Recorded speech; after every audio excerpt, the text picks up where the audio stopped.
տուժվում է հայ ժողովուրդը եւ հայ բիզնեսմենը։ Պարոն Կարապետյան, շնորհակալություն հնարավորության համար։ Իշխանությունները անդրադառնալով հետընտրական process-ներին նաև խոսում են ձեր մասին, 3 անգամ ասում էին այլ լրագրողները, եթե ուզում են թող հարցնեն, թե արդյոք Սամվել Կարապետյանը շարունակելու է քաղաքական գործունեությունը, ավարտին հասցնելու է կիպրական եւ ռուսական անձնագրերից հրաժարվելը։ Հիմա առաջին հարցը հետեւյալն է, քանի որ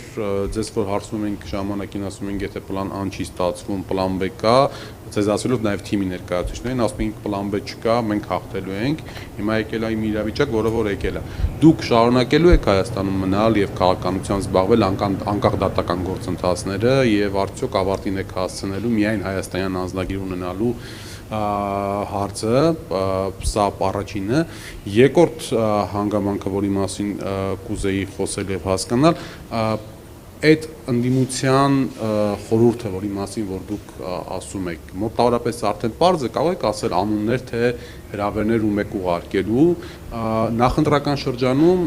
ընդդիմադիր տարբեր ուժեր իրարից դիստանցավորվում էին, որպեսզի չմտնեն այդ նախկին ներկա պատմության մեջ։ Արդյոք հիմա այդ դիստանցավորումը այլևս չի լինելու եւ մի կարճ հարցել ուղղակի որ ասում եք հրավիրել ենք Միացյալ Նահանգների Եվրամիության տարբեր անդամ պետությունների դեսպաններին, այս process-ները վերջին ամիսների ցույց տվեցին, որ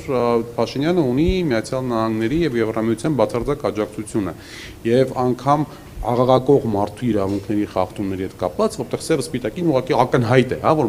մարդու իրավունքները խախտում են, մենք չտեսանք արևմտյան պետությունների որևիցե արձագանք։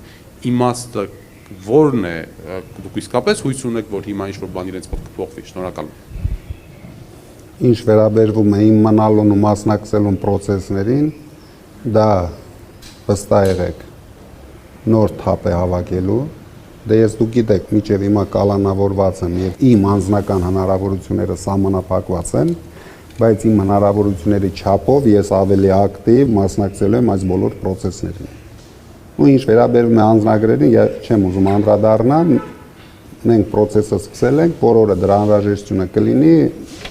այդ process-ի ավարտը արդեն եղած կլինի։ Ինչ վերաբերում է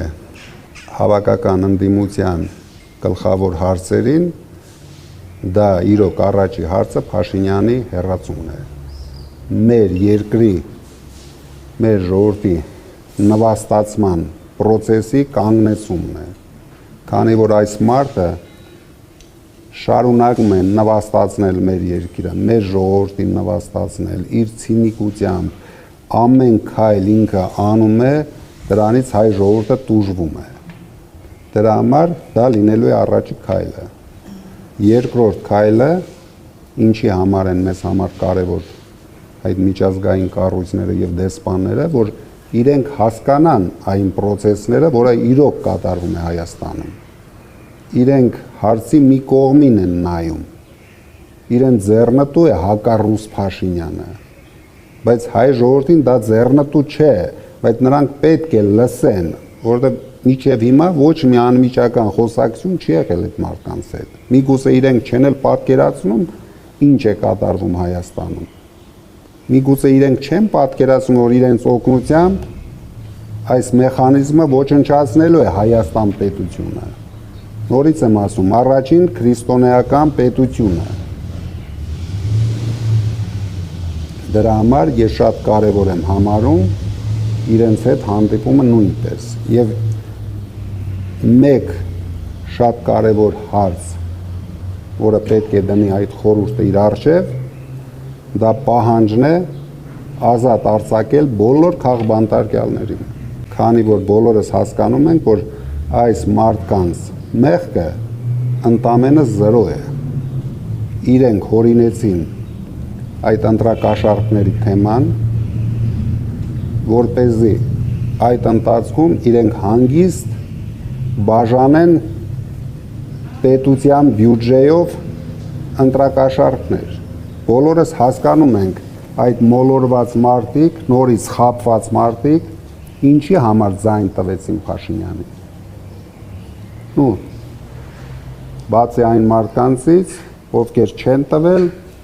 այլ ընդամենը նկարված ձայներ են։ Բայց վերջապես մարդիկ տվել են ձայն Փաշինյանին։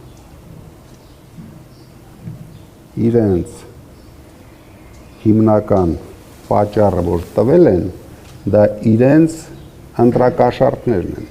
Բոլորս տեսանք 1 ամիս, 2 ամիս առաջ ինչքան թափով այն ինչը որ հայտարարվեց եւ տեսանք,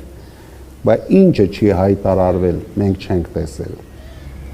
Այդ պետական մակարդակով ընտրակաշառքները, սա էր իրեն ձայն բերում։ Ուրիշ ինչի դիմաց հայ մարդը պետք է Փաշինյանին ձայն տա։ Ես չեմ պատկերացնում, այսքան չարիք ու կործանում բերած մարդ այս երկրին, ինչի դիմաց պետք է քվես տանա։ Դրա համար իրենք հորինեցին մի քանի թեզեր, որոնք ոչ մի կապ չունեն, ամենայն դեպս ես մեր ուժի կողմից վստահ ասում եմ, չի եղել ոչ մի դեպք, նույնիսկ կարող եմ ասել, ով մեր կուսակցության կողմից ընտրակաշառք թեկուզ $100 բաժանել է, նա Նիկոլ է։ Այսինքն չկա այդպիսի բան։ Բայց ձայնագրությունները ծածկում։ Թե ձայնագրությունները ինչ-որ բաներ կոնտեքստից կծում են, ամենայն դեպս մոտ 760 մարդ մեր ուժից ձերբակալվել են, ընդամենը կալանավորվել են 103 մարդ եւ մոտարապես 100 մարդ տարբեր վարչական հսկողության տակ են կամ չբացակայելու արգելքի տակ են, այսինքն 103 մարդ կալանավորվել են։ Իհարկե շարունակվում է այդ process-ը, իրենք չեն կանգնում։ Դրա համար ես բարոյականության մասին խոսեցի, իրենք իրենց արածները ուզում են ծածկեն դրանով, քանի որ իրենք լավ գիտեն ինչպես են իրենք քվեստացել, մենք էլ լավ գիտենք ինչպես ենք մենք քվեստացել։ Մենք ներկայացրել ենք մեր ծրագրերը, որոնք վստահ եղեք լավագույնն էին այս process-ների ժամանակ։ Միայն այդ ծրագրերով կարելի էր ստանալ ուժեղ Հայաստան, բարեկեցիկ կյանքով ապրող ժողովուրդ, բայց մեր ժողովուրդը ընտրեց աղքատությունը, ընտրեց հանձնվողականությունը, մեկ օրվա իր օգուտի համար նորից շատերը ընտրեցին Ալիևի մարզպետին, որը հետևողականորեն քանդելու է մեր երկրի հիմքերը։ Շնորհակալություն